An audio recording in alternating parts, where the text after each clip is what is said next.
Hi, I'm Aarti and these are my Tombow brush pens. I don't have every single color, but I've got a fair few.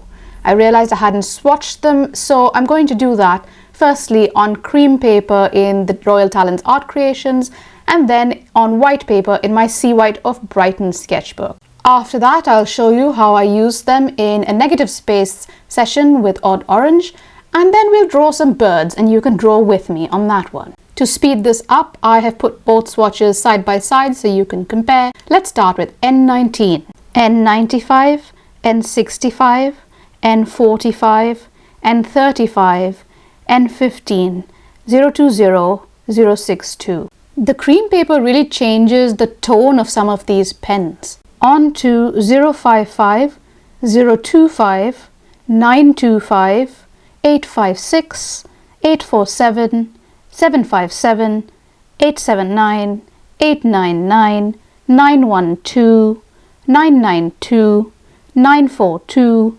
761, 772, 725, 723, 673, 623, 553, N60, 451, 452, 515, 528, 565, 243, 245, 177, 098, 228, N57 and N79. I also have a blender pen which I didn't bother to swatch since it's colorless.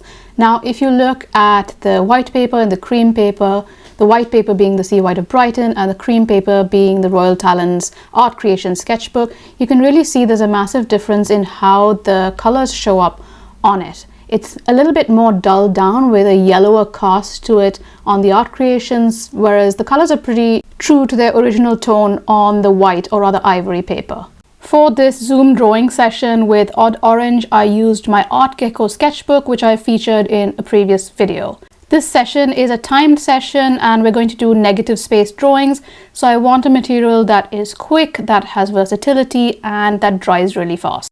For this session, we were drawing entirely negative space drawings, which basically means you draw around and in between the spaces of the object rather than drawing the object itself. It is harder than you think it is, but also easier than you think it is once you get going, and you can get some really beautiful shapes and forms with it. I will speed up parts of this drawing, which you don't really need to see me filling up space. But the beauty of Tombow pens is that you can use it in layers and get quite a bit of texture without actually using any other drawing implements or materials. In fact, on this particular 5-minute drawing, I managed to get the shadows by just using a second layer of the same color of Tombow pen over the base. And then I managed to get some shadows and texture of the plants in the background, and then also did some ripples around the swans in order to get a bit more movement in the piece. It's also easy to get stuck within the box that you've already drawn, but kind of breaking out of the box and adding some ripples outside of the box gave it even more movement than I'd already achieved with the ripples.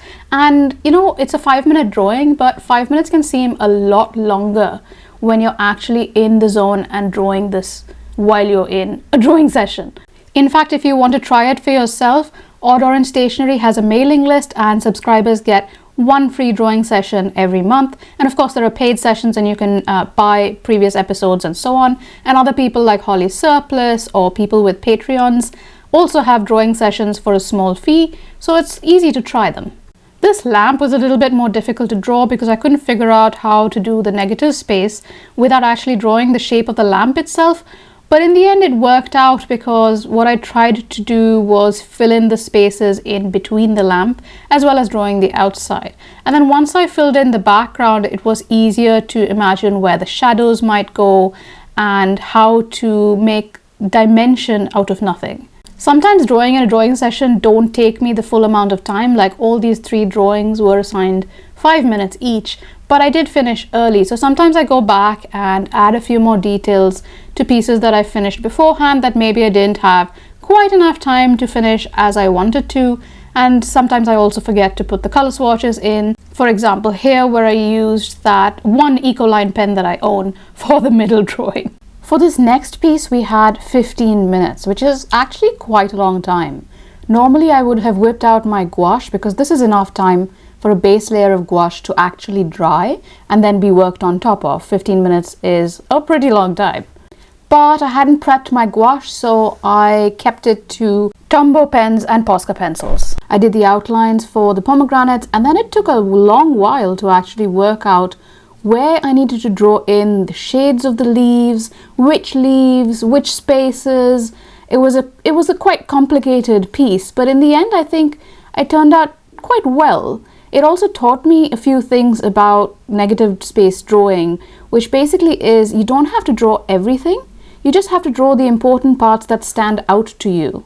Squinting your eyes really helps with this because it defines the light and shade far more than with your eyes completely open. Because your eyes completely open take in the overall effect and give you that visual impact, whereas squinting your eyes makes the focus slightly unclear, and then you can decide which bits you want to highlight and which bits you want to put further in shadow.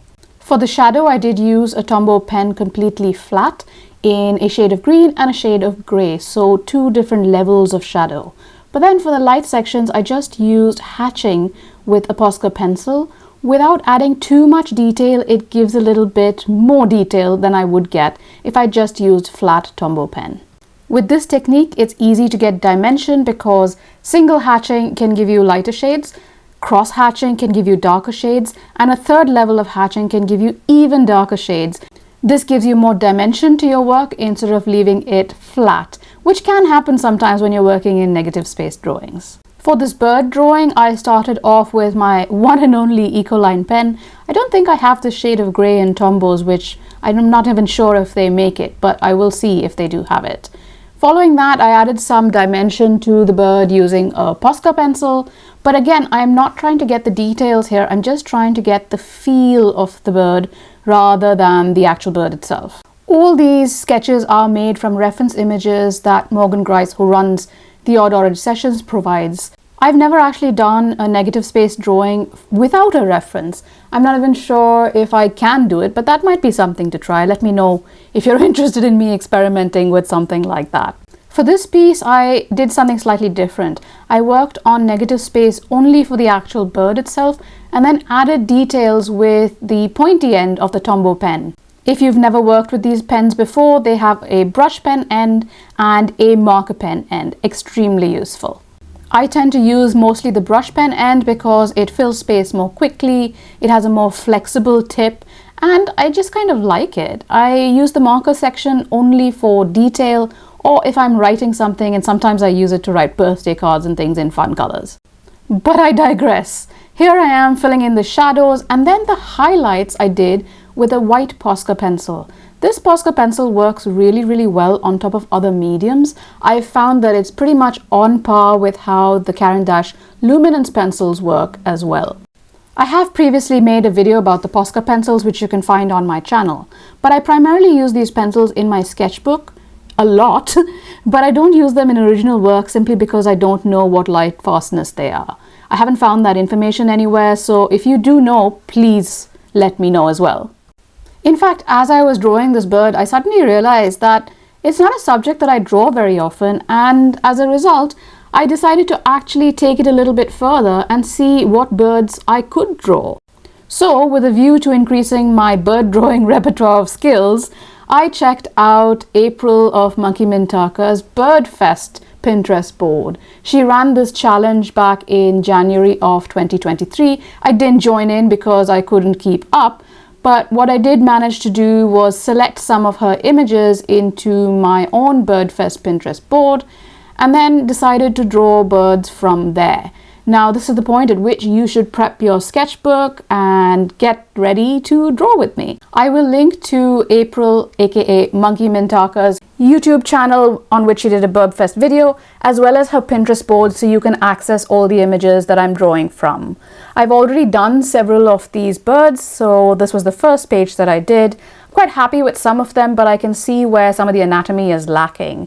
This was the next set of birds, and this was the last page that I managed to finish. I've also got all the color swatches and everything. So I'm going to flip to a fresh page, and while you get your sketchbook ready to draw with me, I'm going to find my image, which is this heron, And I'm also going to show you where you can find this image. I've saved them to my private Pinterest board, but you can go back to April of Monkey Mintaka and find her Burbfest board, scroll down and literally find whatever image you want to draw with. You don't necessarily have to draw the same one that I am drawing. She and Birdie Tam ran this thing together and they've done a really great job of picking the images and a really nice selection of images to choose from. I'm going to try and keep this under 10 minutes per drawing, and I usually put a couple of pieces of paper between the last few pages so that the color pencil doesn't really transfer over. I've got my Tombow so I can see the colors, I've got my Posca pencils, and let's go! The aim here is to have a semi-realistic drawing that looks like the bird, that is identifiable as the bird, but has an illustrative feel to it. So I'm not going for photorealism, given that I'm only taking 10 minutes over this drawing. I want to be able to look at it and think, okay, that is the heron that I was drawing, but not necessarily identical to the photographic reference. I've chosen a base color to plot out the shape of the bird's body, and then I'll add colors on top of that to get the real feel of the heron itself. You don't have to put color swatches next to your drawing like I do, but I've started doing this recently because I was looking back at a few drawings of mine in Sketchbook and was a little bit frustrated by the fact that I couldn't figure out what colors I'd use to get that particular effect. So I'm kind of future-proofing here so that if I look back at these drawings in 3, 4, 5 years time, I can actually tell what colors I used and recreate the effect that I got if I want to do so. I've left this section of video as real time so you can see exactly how long it took me to draw this piece. The only bits I've cut out is where I had to stop and start the camera or change the battery or some stupid stuff that is always involved in filming these videos. Coming back to this lovely heron though, I like to use kind of muted colors as the base and then work on top with both Tombow and Posca pencils to get more of the color. This bird itself is kind of muted in tone, so I'm not going to use any bright colors on top as such. But the aim is, as I said, to be illustrative rather than realistic. To get the feel of a recognizable bird, but not necessarily every single feather and detail. If you're drawing along with me, please do share what you've made on Instagram and tag me at ArtySubu. Or if you've done Burbfest with April and Birdie Tam, comment below and link me to your Burbfest drawings. Once I've added the base coat with the Tombow pens, I then go in with my pencils. In this pot of pencils that I'm currently using, I've got mostly Poscas and a few Stabilo and Luminance Caran d'Ache pencils. It's my sketchbooking pot of pencils, which along with the little box of Tombow pens, I can actually easily transport out to my garden or to other rooms in my house, wherever I happen to be drawing. The Poscas pretty much stay the same, but the Stabilo and the Luminance pencils, I sometimes swap out colors depending on whatever I happen to be using. I think I might do like a favorites video because the colors that I use every month seem to change depending on what I feel like drawing. And occasionally I will put in some Polychromos pencils or some Derwent drawing pencils and just change around kind of the selection of colors that I've got. Because the Poscas have a good range, but some of the colors that, for example, Holbein pencils has this lovely kind of plummy, pucey color that no other pencil seems to have. So I'll put that in. Or if I'm feeling like a certain set of blues, I'll add more blue pencils and take out some of the reds. And it really just varies. The same also does happen when I use gouache, but since I'm not using gouache that often right now, I seem to be in my season of drawing in my sketchbook rather than making finished artwork. But that might change soon because I've just got a few colors of the Daniel Smith gouache and I might just fall in love with them all over again. We'll see.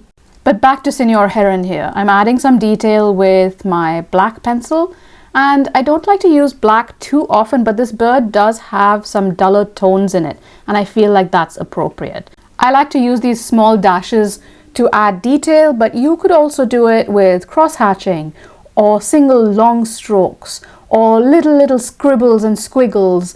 It depends entirely how you draw and how you want to create the texture of feathers without actually drawing the entirely detailed feather by feather. By this point, I'm just adding surface detail because I think I'm pretty much done with this bird. I've looked at the reference enough that I can see that it looks like the bird. It's fairly recognizable as that type of heron. And now I'm just adding things that I think might elevate it a little bit.